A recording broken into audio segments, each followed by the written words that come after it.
बाप बेटे की रुला देने वाली कहानी। आनंद एक कॉलेज में छात्र था। उसने एक शोरूम में एक सुंदर स्पोर्ट कार देखी थी। वह लंबे समय से अपने लिए एक ऐसी ही कार लेना चाहता था। आनंद चाहता था कि उसके माता पिता इसे खरीदने के लिए सक्षम हैं, इसलिए उसने उन्हें बताया कि उसे ये कार अपने ग्रेजुएशन कंप्लीट होने पर गिफ्ट के रूप में दें।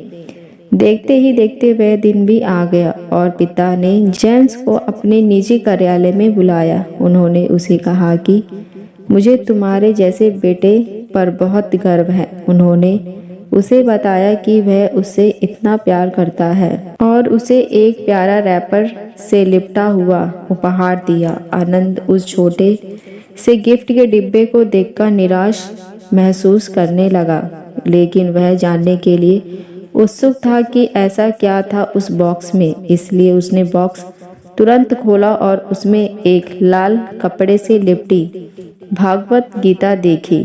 आप इतने अमीर हैं और आप मुझे केवल एक गीता दे रहे हैं। काफी गुस्से से अपने पिता पर वह चिल्लाया और अपनी नाराजगी और गुस्से की वजह में आकर आओ देखा ना ताओ तुरंत घर छोड़ दिया।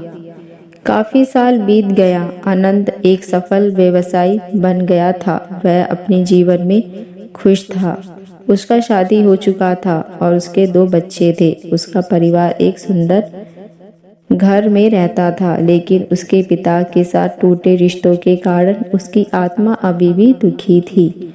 आनंद अपने पिता का घर छोड़ने के बाद कभी उनसे नहीं मिला था। आनंद को उस दिन के बाद अपने पिता को ना मिलने का पछतावा हमेशा रहता था, क्योंकि एक दिन उसे एक पत्र मिला। उसके पिता के निर्धन की खबर थी और साथ ही यह बताया गया था कि उन्होंने अपने जीवन भर की पूंजी विरासतनामा के अनुसार अब आनंद के नाम कर गए थे।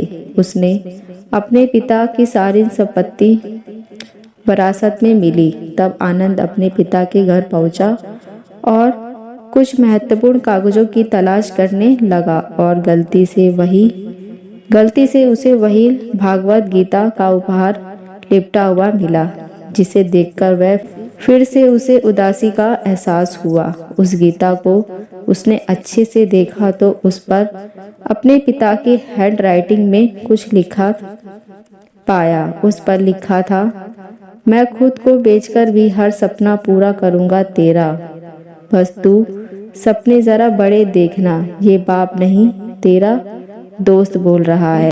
ये कविता पढ़ी ही थी कि अचानक उसकी किताब से एक चाबी गिरी, जिसके ऊपर लगे टैग पर उसके ग्रेजुएट होने की तारीख के साथ कांग्रेचुलेशन और आई लव यू लिखा हुआ था।